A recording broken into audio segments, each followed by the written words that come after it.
So the closing thoughts is that we have to do what is right.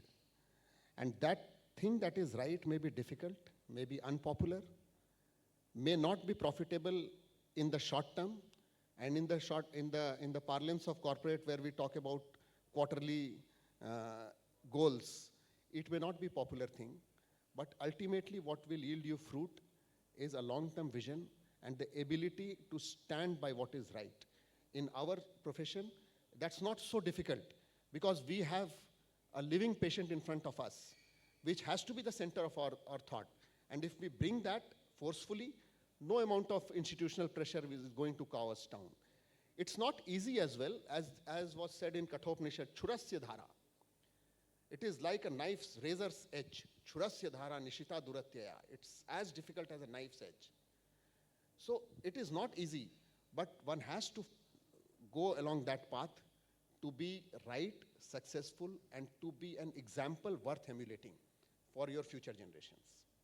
Every student will become a teacher.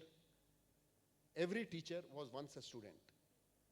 And if you, most of you must have read Khalil Gibran's Prophet, in which he tells about the children. And here I am trying to paraphrase the children as your students and the mentors as the parents. He says that you are the bow from which your children as living arrows are sent forth. And the archer, the god, bends you, the bow, with his might so that the living arrows can proceed with swiftness and go towards the path of the infinite. And as he loves the arrows that flies, so he also loves the bow that is stable. So every arrow will become a bow in future. Every bow was once an arrow. Remember this, be humble, be generous.